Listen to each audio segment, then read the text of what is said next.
اعوذ باللہ من الشیطان الرجیم بسم اللہ الرحمن الرحیم سورہ المزمل۔ ترجمہ مولانا سید ابو العلا مودودی، آواز خالد حمید۔ پہلے خلاصہ۔ پہلی ہی آیت کے لفظ المزمل کو اس سورہ کا نام قرار دیا گیا ہے۔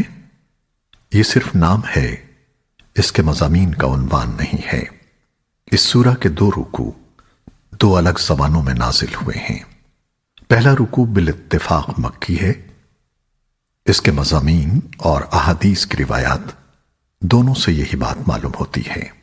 دوسرے رکوع کے متعلق اگرچہ بہت سے مفسرین نے یہ خیال ظاہر کیا ہے کہ وہ بھی مکہ ہی میں نازل ہوا ہے، لیکن بعض دوسرے مفسرین نے اسے مدنی قرار دیا ہے، اور اس رکوع کے مضامین سے اسی خیال کی تائید ہوتی ہے۔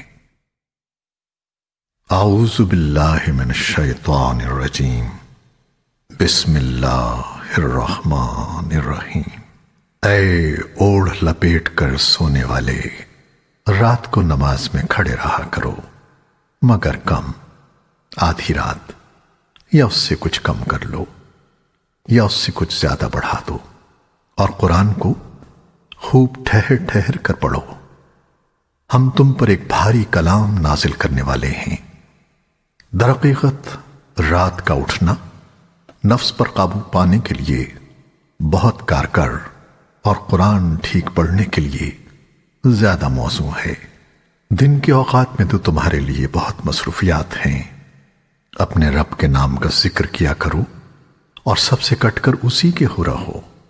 وہ مشرق و مغرب کا مالک ہے، اس کے سوا کوئی خدا نہیں ہے، لہذا اسی کو اپنا وکیل بنا لو، اور جو باتیں لوگ بنا رہے ہیں ان پر صبر کرو اور شرافت کے ساتھ ان سے الگ ہو جاؤ۔ ان جھٹلانے والے خوشحال لوگوں سے نمٹنے کا کام تم مجھ پر چھوڑ دو، اور انہیں ذرا کچھ دیر اسی حالت پر رہنے دو۔ ہمارے پاس ان کے لیے بھاری بیڑیاں ہیں اور بھڑکتی ہوئی آگ اور حلق میں پھنسنے والا کھانا اور دردناک عذاب۔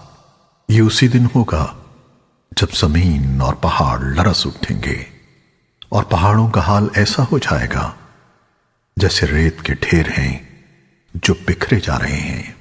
تم لوگوں کے پاس ہم نے اسی طرح ایک رسول تم پر گواہ بنا کر بھیجا ہے، جس طرح ہم نے فرعون کی طرف ایک رسول بھیجا تھا۔ پھر دیکھ لو کہ جب فرعون نے اس رسول کی بات نہ مانی تو ہم نے اس کو بڑی سختی کے ساتھ پکڑ لیا۔ اگر تم ماننے سے انکار کرو گے تو اس دن کیسے بچ جاؤ گے جو بچوں کو بوڑھا کر دے گا، اور جس کی سختی سے آسمان پھٹا جا رہا ہوگا۔ اللہ کا وعدہ تو پورا ہو کر ہی رہنا ہے۔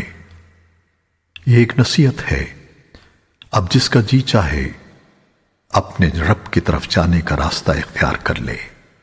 اے نبی، تمہارا رب جانتا ہے کہ تم کبھی 2/3 رات کے قریب اور کبھی آدھی رات اور کبھی 1/3 رات عبادت میں کھڑے رہتے ہو، اور تمہارے ساتھیوں میں سے بھی ایک گروہ یہ عمل کرتا ہے۔ اللہ ہی رات اور دن کے اوقات کا حساب رکھتا ہے۔ اسے معلوم ہے کہ تم لوگ اوقات کا ٹھیک شمار نہیں کر سکتے، لہذا اس نے تم پر مہربانی فرمائی۔ اب جتنا قرآن آسانی سے پڑھ سکتے ہو پڑھ لیا کرو۔ اسے معلوم ہے کہ تم میں کچھ مریض ہوں گے، کچھ دوسرے لوگ اللہ کے فضل کی تلاش میں سفر کرتے ہیں، اور کچھ اور لوگ اللہ کی راہ میں جنگ کرتے ہیں۔ بس جتنا قرآن آسانی سے پڑھا جائے پڑھ لیا کرو، نماز قائم کرو، زکوٰۃ دو، اور اللہ کو اچھا قرض دیتے رہو۔ جو کچھ بھلائی تم اپنے لیے آگے بھیجو گے اسے اللہ کے ہاں موجود پاؤ گے، وہی زیادہ بہتر ہے، اور اس کا اجر بہت بڑا ہے۔ اللہ سے مغفرت مانگتے رہو، بے شک اللہ بڑا غفور الرحیم ہے۔ صدق اللہ العظیم۔